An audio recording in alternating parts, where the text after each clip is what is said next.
I'm the kind of person that we can even cuddle all night. That touching, you have no idea. God forbid. If you like it, go dey believe anything where they tell you, everything where person tell you, you go believe and lying who can think and being a thinker who can lie. When it comes to bedtime, I want to be alone. I like comfort when I'm sleeping, so I don't like my skin touching anybody.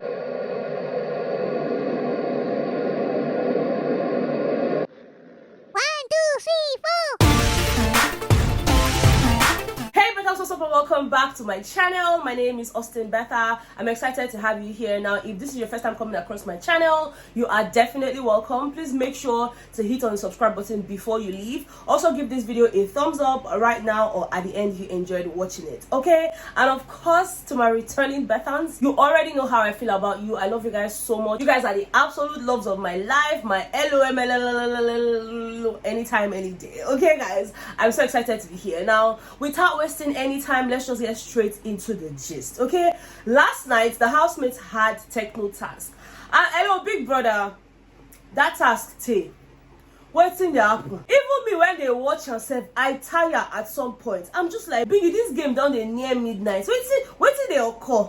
But anyways, guys, before we get to the whole Tecno task and what happened, Kassia and Victoria, hello. After this Tecno task here, Kassia was having a conversation with Victoria.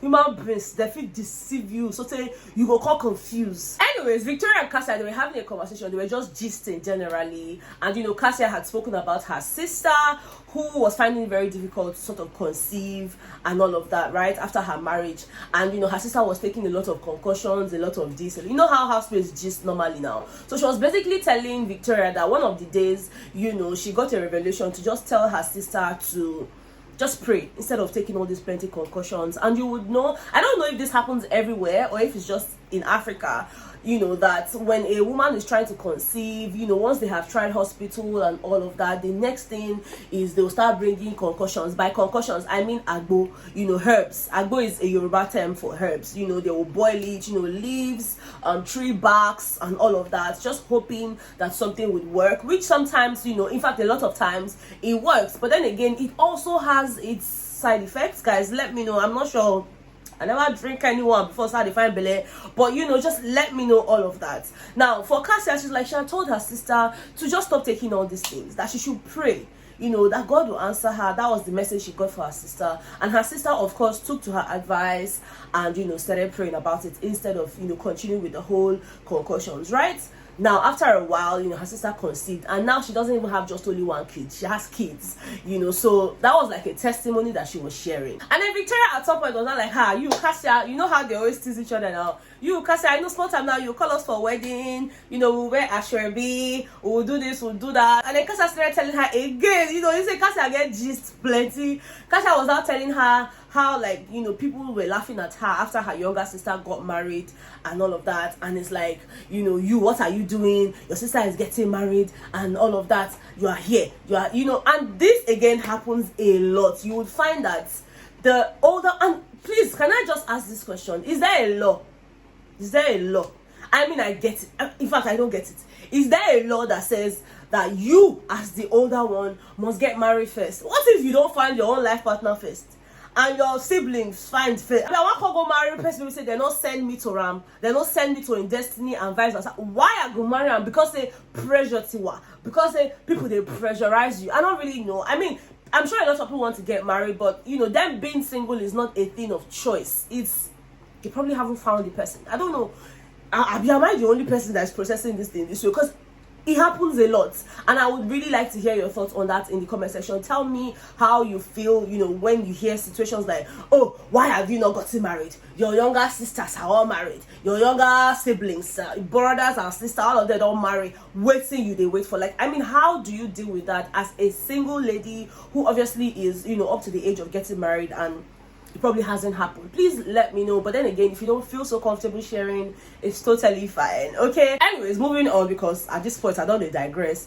Kassia was telling her how people were laughing at her, blah blah blah. I'm just like, you sure? Because this is your story now. I don't really no. you marry before your sister, but your sister marry. You know, say they don't marry in real life. So I don't know whether the story is true or not. Cause me, I don't really follow what's they happen for outside the house. I mostly focus my attention on the things that have been said in the house. So I don't know if she got married before her sister or her sister got married before her. I mean, guys, I be Kassia fans, please enlighten me, okay? Enlighten me. But they spoke about that for a little bit, and then Victoria was like, oh, for her, that she's not really ready to settle down, or she's not really ready to get married because she has a lot to do. She needs to make money, she needs to get to the top of her, her career before, settling down. And then of course Kassia started advising her. Kassia was not saying her that, look, see, if you find the right person, all these things that you're saying now, they will not really matter, because at that point, you have found the right person who supports you, who would even encourage you to do more. So you don't necessarily need to have gotten to the highest point of your career before settling down, because this right person, will push you, support you, and just be there for you generally. And I was like, advisor in chief, mama don't marry. Hello, we know. Right, we know. I was just listening to Kassia, I was just laughing. I'm like, oh my god, I just cannot wait to see Victoria's reaction when she eventually finds out that Kassia is married to Kelly Ray. Because if there's one person that is an ardent supporter of their friendship or whatever it is that they're telling the housemates they're doing, it is actually Victoria. And I just cannot wait for this 29th. I hope that Kelly Ray will not change mouths, because he go see me for a dream. He go see me for a dream. Now, at some point, they were still gisting. Guys, their gist was a lot. I'm telling you. And, in that conversation, they were not talking about eviction night, what they will wear and all of that. Kassia was not talking about how what she wanted to wear is not her size, how she has lost weight. And then Victoria was like, yes, so you've lost weight. Even your bum don't reduce. Your hair don't reduce. They laughed about it. Now, they now got into the whole conversation, which for me was, the highlight of this whole talk. It was the part where they were not talking about, Victoria was telling us how she likes, body warmth, how her love language is physical touch. If you're together, she wants to cuddle, she just wants to hold body, she just, just hold her, touch her, just do all of that. And then Kassia opened mouth and said, that for her, no. In fact, when Victoria was talking, she was like, God forbid, no, I can't.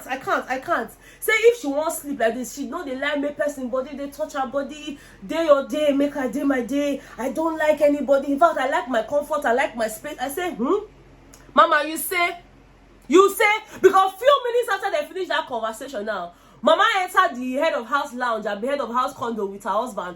As they go reach there, where they go climb bed. Now she come they carry body, they gum Kelly Ray. Now she carry Kelly Ray hand, put am, she rest on top of her pillow. Now she still rest on top of this boy's shoulder. Mama, at what point will you now sleep alone? Where we say body not go touch you? You they whine me.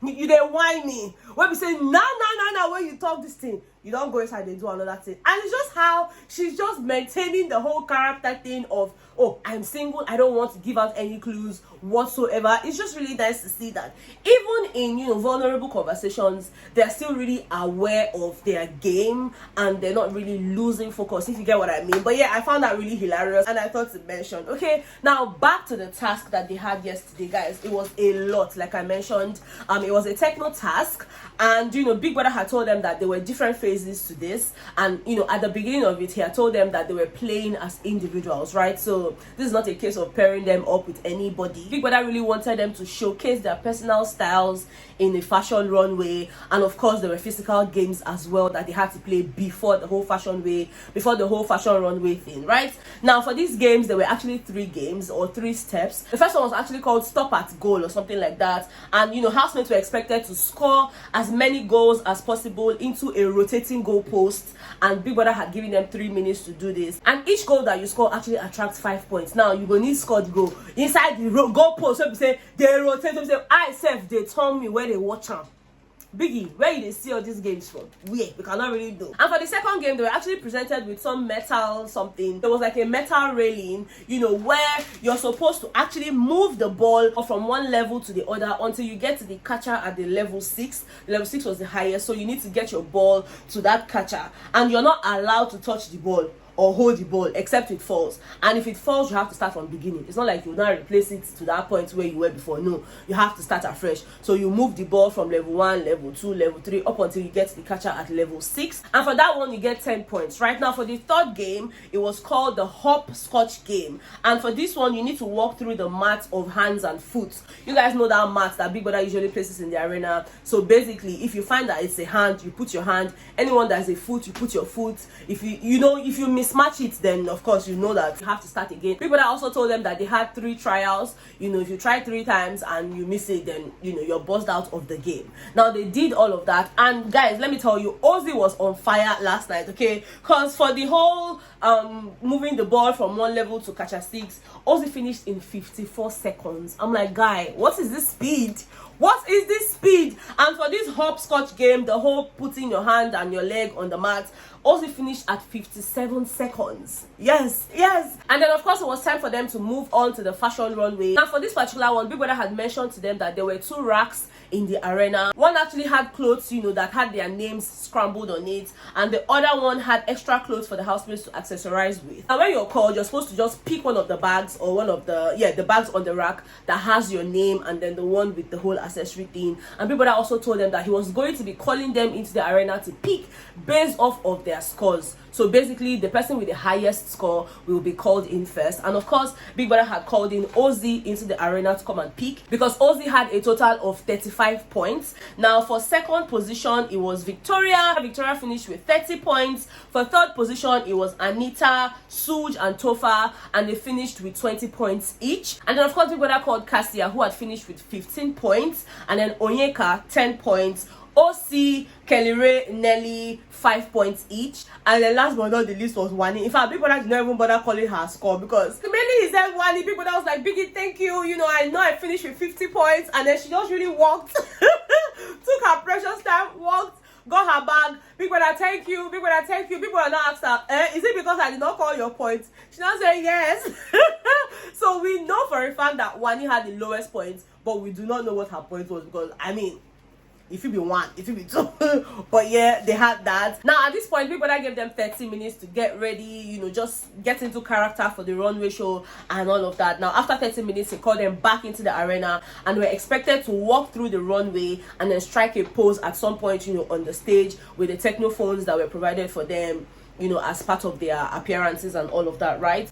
And then, during the whole walking and all, Kassia had given us this smooth transitioning on stage. She had a dress on initially, and then at some point she walked.